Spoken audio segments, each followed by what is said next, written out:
Hello, and today we're going to see the reapportionment of 2030. So we're going to see which states lose and gain electoral votes, in my opinion, how much electoral votes they'll gain and how many they lose. So Washington loses none, Oregon loses one, California loses three, Alaska stays the same, Hawaii stays the same, Nevada gains one, Idaho gains one, Utah stays the same, Arizona gains one, Montana stays the same, Wyoming, Colorado stays the same, New Mexico, North Dakota, South Dakota, Nebraska, Kansas, Oklahoma stayed the same, Texas gains two, Minnesota, Wisconsin lose one, Iowa stays the same, Illinois loses one, Missouri, Arkansas, Louisiana, Mississippi, Alabama, South Carolina, Kansas, I mean Kentucky, West Virginia, Indiana stayed the same. So does Ohio. Um, Tennessee, Georgia, North Carolina gain one. Florida gains three. Virginia stays the same. Pennsylvania loses one. Michigan stays the same. Maryland, D.C., Delaware, New Jersey, Connecticut, Rhode Island loses one. So Maryland, Delaware, D.C., Massachusetts, Connecticut, New Jersey, Vermont, New Hampshire, Maine stay the same, and New York loses two. So that's basically the reapportionment. Now we're gonna see scenarios on how both sides could win.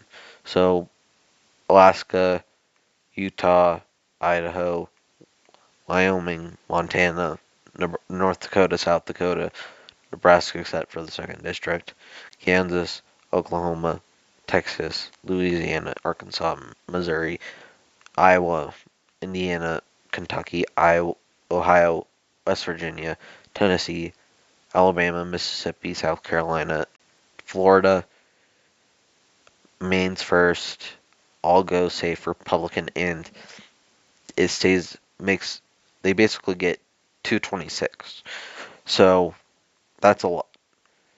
And Washington, Oregon, California, Colorado, Minnesota, well, they're not safe. So Illinois, New York, Vermont, Massachusetts, Connecticut, Rhode Island, Maine's first, New Jer not New Jersey, because that recently got really competitive. Delaware, Maryland, D.C., Virginia. Well, I'll leave Virginia for now. So 165 to 226, and well, might as well just get rid of all non-swing states. So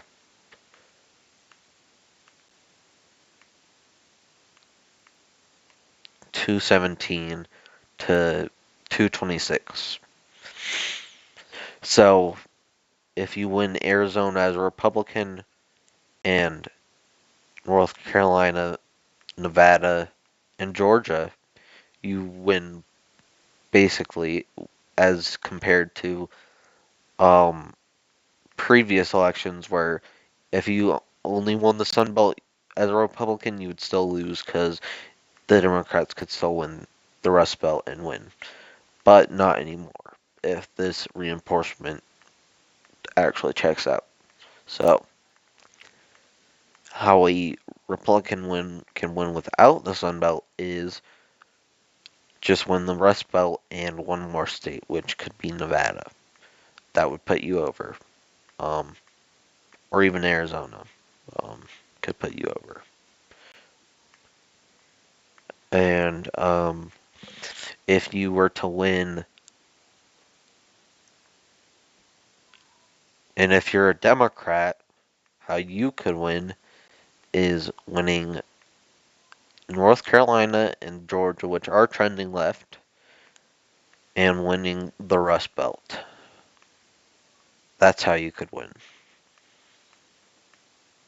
Because Nevada and Arizona are trending hard to the right, while the Rust Belt is staying competitive, and North Carolina and Georgia are trending blue. So I could see how this map could happen. Um, but let's see if a Republican were to sweep all 6 states, they would get 321. If they were to win New Mexico, Minnesota, Virginia, New Jersey, New Hampshire, Maine at large, Nebraska second, which were all competitive under Kamala Harris, they would get 369 to 169. Which is pretty abysmal, especially since it used to be 361 if you won all those states. So 8 more electoral votes and 8 less for Democrats. If Democrats were to get a landslide, which is win every single Republican state, that is under 10 points, which would be just North Carolina, all the swing states basically, and Maine second. They would get 313. That would not be a landslide margin. That would actually be what Trump won the election by. Um, so yeah, that's not a landslide.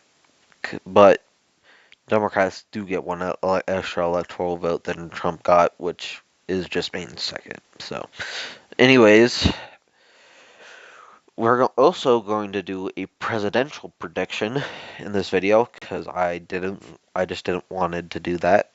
So we're gonna do a 2032. So this is whoever the president in 2028 versus um the Democrat. So we're gonna do JD Vance for the Republicans because I'm assuming JD Vance wins because in my slideshow he did win. So and versus a strong Democrat, let's say uh because I did Kamala Harris, I want to do for 2028. I want to do Gavin Newsom. Let's see if Gavin Newsom would win. So, so we're gonna start with the safe states. We're gonna do this by margin. So 2032, Alaska, 13-point margin. Hawaii,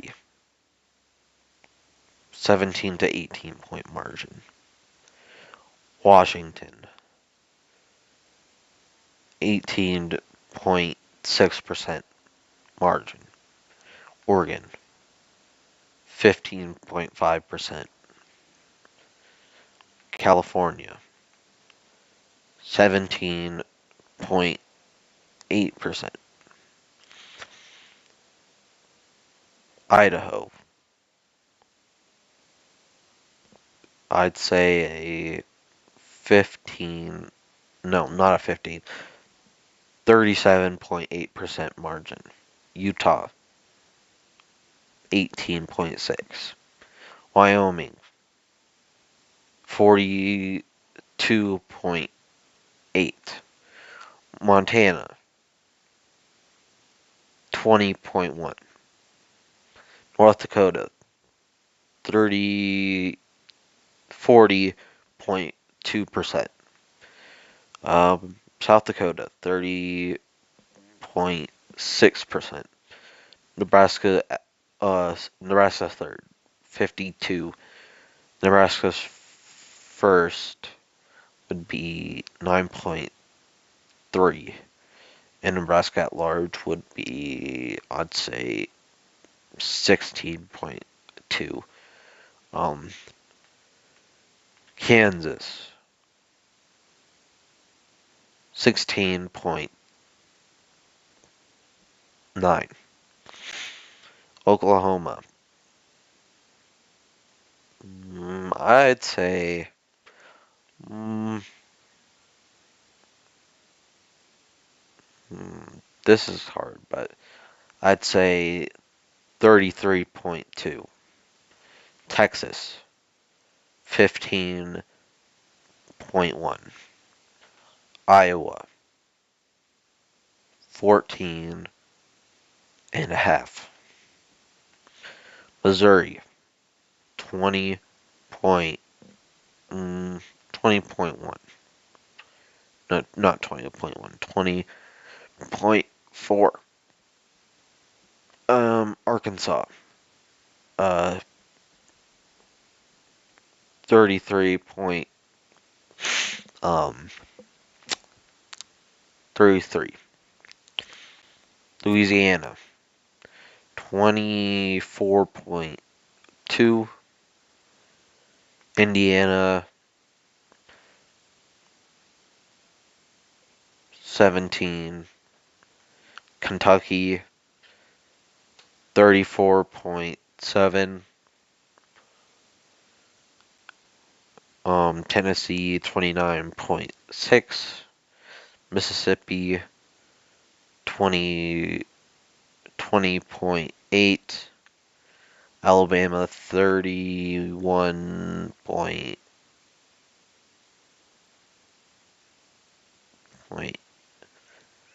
31.6. Florida, 17.7. South Carolina, um, 19.8. Ohio, um, I'd say 17.2. In West Virginia, 44.3.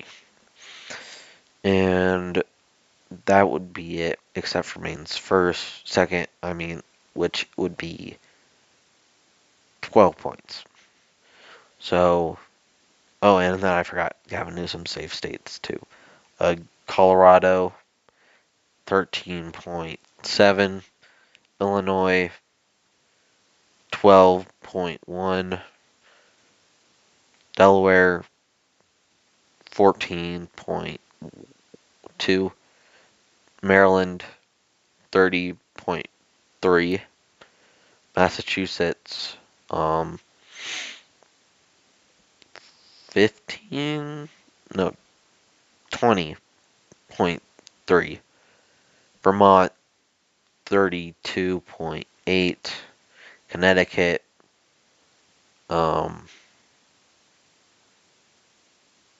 13.2. Rhode Island, 11.7. And I think that's it for except for DC, which would be D plus 81. And then we go to likely states: Arizona, Nevada. Arizona would be 7.6. Nevada would be 8.3. Yes, I think Nevada trends more to the right than Arizona.